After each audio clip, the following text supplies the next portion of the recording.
Geoff Lewis here from Seriously Series, and welcome to another episode of Cocktails by the Campfire. Today here we're in the Perth Hills, and we found a wonderful little spot to set up camp. But sadly, due to the time of year being in the middle of summer, we can't have a campfire. So we've gone for an urban campfire here today. Anyway, thanks for joining us, Jimmy, and I believe we've got a nice cocktail on the go here too. Mate, it's very good. Oh, that's good. Yeah. Perfect for the occasion. That's it. That's what we want. So we've gone with a old-fashioned in this episode because we are in a bit of a old-fashioned vehicle by some. But anyway, Jimmy, I guess what we sort of came out here for was to find out a bit more about your company. Mm-hmm. And one of the things that I think is fascinating is you came up with a concept and an interest, and you've taken it one step further. You've actually turned it into a job, income, and business. How did that come about, and what is Grab Me Gear, I guess? Yeah, okay. A lot of questions. Yeah, that's it. Just do your best. Okay. Yeah, very lucky how it all sort of came together. I mean, I've always wanted to do my own thing, even since I was probably 16. I think I've had this kind of burning desire to have a go at something and see if I can do it myself, and had a lot of questions on my mind, and but I did what I was supposed to do, and in terms of uni and a job and all that kind of stuff, and but then there was a change in jobs coming up a few years ago, and I thought it's now or never. If I don't have a crack at it now, it's never going to happen. It was probably the worst timing in terms of family and income and all that kind of stuff, but I thought, why not, let's have a go. And I'm really passionate about the outdoors, and I suppose people getting outdoors, and I just thought, is there an opportunity to sort of bring that that entrepreneurial spirit and the desire to get outdoors together and have a go. So and that's incredible, because obviously we were discussing off camera before having a chat about this, but people have all these wild ideas usually when they're camping or in a certain establishment and all the rest, but they really don't ever come to fruition. So Grab Me Gear's been around for how many years now, Jim? So it started off in early 2016. Right. And it's probably been the last 2 years that we've had sort of found the product range and the gear that we're running with. It was before that was trialing all sorts of different things. So and what's Grab Me Gear's sort of speciality in regards to outdoor gear? Because it's a vast array of gear that you can get out there for the humble adventurer. What have you sort of decided to sort of pursue in that regard? Decided to focus on storage gear. So originally we had a big camp kitchen kit, so that was one of the hardest things we found as a family, to get that your kitchen gear together. And that's what we originally started with, in a bag, and developing all the pouches for things to go into, all these little gearmate pouches here. Oh right, And then it's just gone from there. At one stage we were looking at a whole lot of hiking gear, but then we decided to really get into full driving and really focused on that. So it's just storage gear that's going to make it easier to get out there and organise things a bit.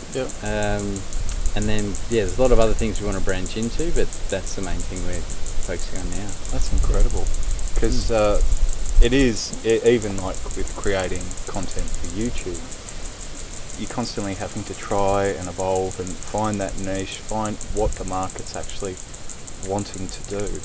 And it's interesting with Grab Me Gear, because obviously you have solved so many problems within one company. Like, we're just looking at a few of the products up here, just for storing equipment for that ease of use out in the bush.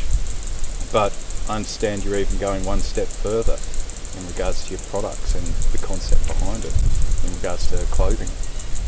So I mean, the driving force, I suppose, is we want people to be able to say they're going to grab me gear and go. That's our catch line. It's sort of looking at whatever gear people need to get outdoors. And so the storage is where we started, but also looking at a line of clothing as well. And that's the first opportunity, I suppose, to really play with something I wanted to do from the outset. So I went into this with a whole lot of ideals, thinking it was going to be so easy. And, so we all just create good gear and put it out there, and it goes crazy. Become a millionaire overnight. That's it. It doesn't kind of work that way. Oh, really? way. Oh, no. So you've been warned. That's it.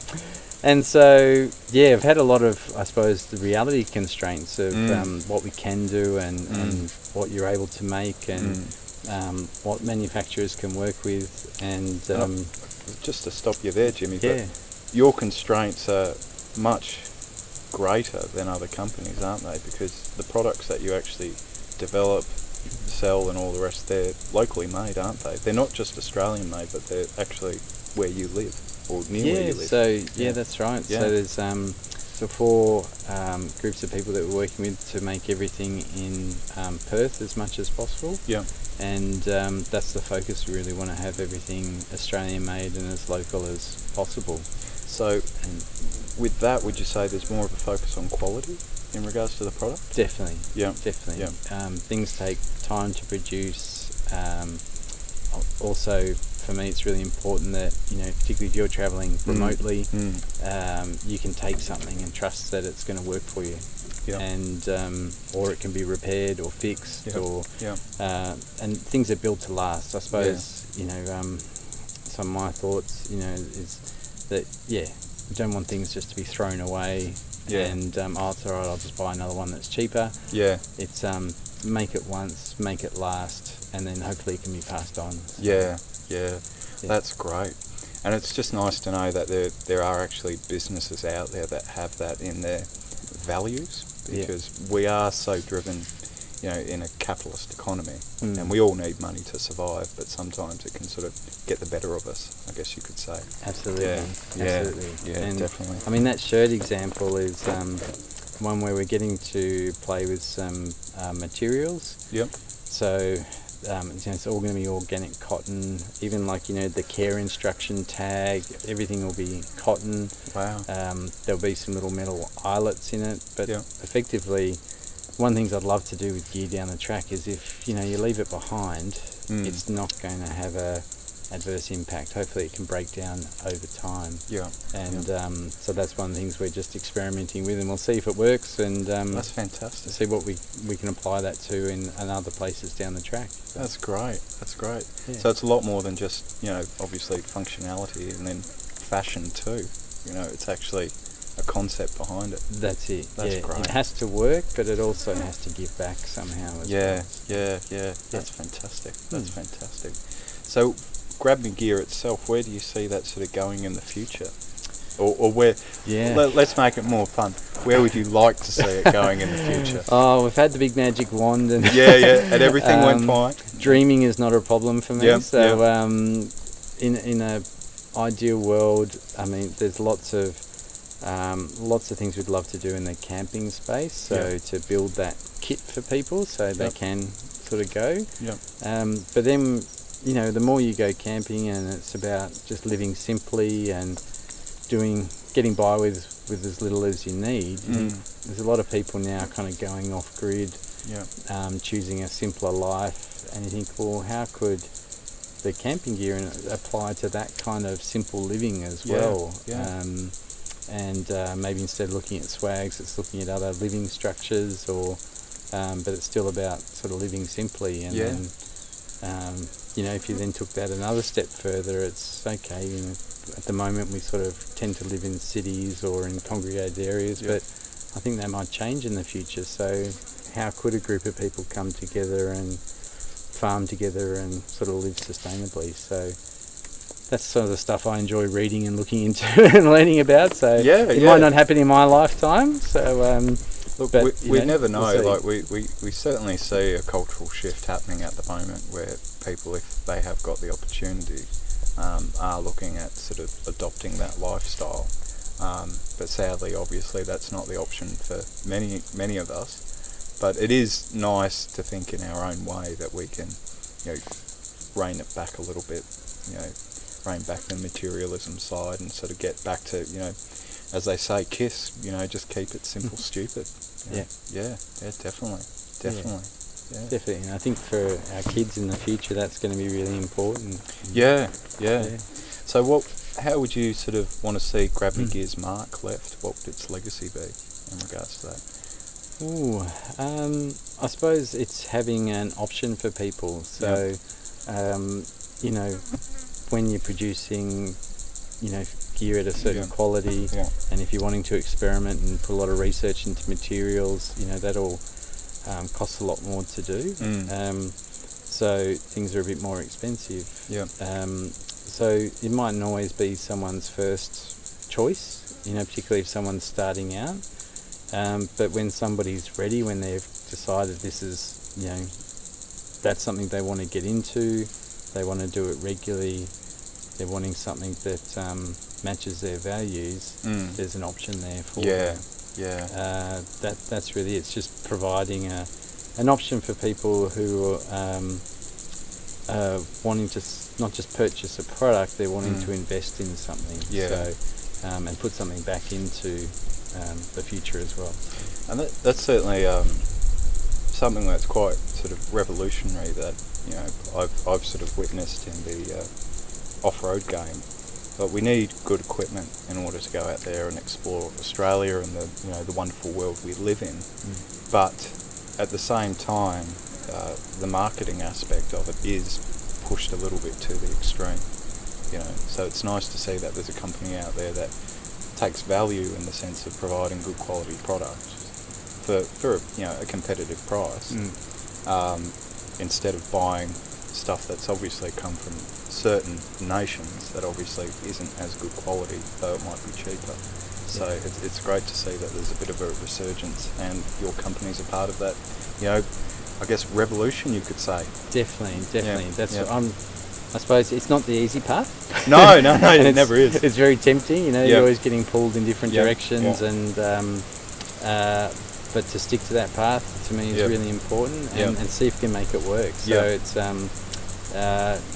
really want to have a crack and see if you can make it work, and I'd rather not do it than sort of give up on some of those principles. And that's amazing. That's amazing. So I guess there's so many products that Grab Me Gear produces, but what would you say is the one defining product that both obviously you yourself are really proud of, but it also encapsulates this set of values that you've got with the company too? That's a tough one. You can mull on that for a bit. Yeah. I mean, one of the products that I really love is probably one of our most simplest ones, and it's probably one of the very early pieces. Just a little Gearmate number 2. It's a little pouch that was originally designed to put the cutlery in. Right. So all of the pouches have a story. If they were the dimensions were for a particular purpose. And it was just to make that bit easier, so the kids knew where to find cutlery. It wasn't spread throughout all the box or wherever. But it's also then people have found so many different uses for them. It's probably one of the most popular pouches.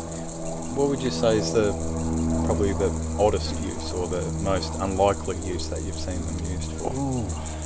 Unlikely. I mean, it's good to see when people find nuggets, prospecting. That happens in WA. They can put their finds in there, but it's I mean, it gets everything from baby wipes to being in gun safes for ammunition.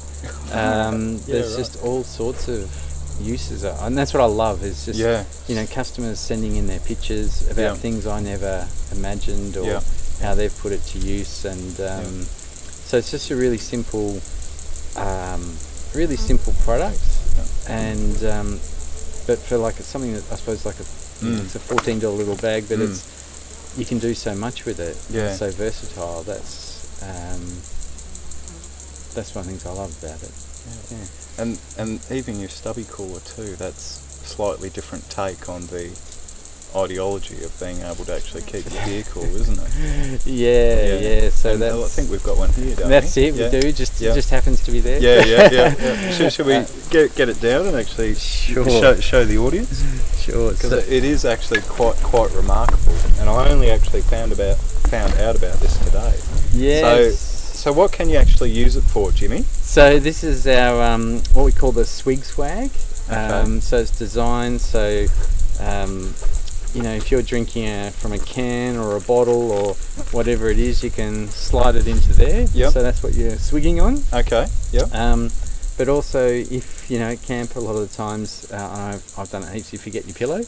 I've done it too. I'm guilty there. So you can just pull it apart, and you've got a little pillow there as well. So how good's that? We love things with a dual purpose. Yep. I hear you there. It's made of Australian canvas. It's got the same foam that is used in swags, and then you can also just slip it over your gear stick as well. So particularly for the landy here, just drop that over your gear stick, and you've always got it with you. So it's a survival tool as well. That's great. That's great. Far out. So where's all this inspiration come from things you pick up over the years. It's just and observing a lot of things as well. So I know with just listening to people when you're away, I learn a lot from other families. We go away with groups, and you're just seeing what people are struggling with, or particularly if they don't camp a lot, it's what would have made that easier, or what's going to make them come back. Yes, yeah. Especially mum. Yes. So if you can win mum over, then you get to keep going. So that's true. So it's just observing that and thinking, okay, how can we do it? Because that's really what I suppose the driving force behind Grab Me Gear is, to encourage more people to get out there. One of the comments I was hearing a lot when my kids started school, and they'd hear that we'd be going camping, and they were surprised, and they're like, how do you do that, and why do you do that, and it's just too hard. Like, we loved it as kids, but we don't want to do it for our kids because it's just too difficult. And that's sad. You don't. I could see like a lot of kids missing out on that. And so that's really the whole grab and go drive, is to say, look, it's not that hard. You don't need much. At the end of the day, I mean, you can have all the stuff, but if you just get a few bits and pieces and simple kit and just get out there and enjoy it, and you can do it comfortably. Because I just think it's really important for us to keep that connection with nature and the outdoors. And as they say, there's always a simple solution to a complicated problem. That's it. So, definitely. Just finding what that is. That's it. So, obviously, if the viewers want to find out more about Grab Me Gear, where can they find out about that, Jimmy? So I suppose the best place, if you're interested in gear, is to go to the website, which is www.grabmegear.com, or on Instagram. So most of the things we do is on Instagram. So that's one of the best places. Awesome. And you should have a link that's popped up at the top of your screen right now. If you click on that, that'll actually take you to Jimmy's website, Grab Me Gear, and you can have a look through the website there. But I guess, is there anything that you want to leave on, Jimmy? Any thoughts for the audience or anything like that to wrap up? I suppose it's just building on that last point, that obviously most of the guys here watching regular campers, so but if you can take other people with you or encourage people to get out there, let's just do it. And if you're someone that's thinking about it but you're not sure, just get out there and have a go, and don't worry about getting all the stuff first. Just do it and then learn what you need. That's right. That's it. Excellent. Look, thanks, Jimmy. Thank you very much. And I'm sure you've inspired many people to obviously rethink their camping gear and all the rest. And look, if you are enjoying the content here at Seriously Series, then please do consider supporting us via Patreon by clicking on the Patreon icon at the top right hand corner of your screen. And if that isn't your cup of tea, you can support us via PayPal by clicking on the web link in the content section down below to our website at seriouslyseries.com.au. And if you're new to the channel and you're just trying to figure out who we are, what we do and all the rest, then click on that subscribe button down below, click on that notification button too. And that way you won't miss out on one single video.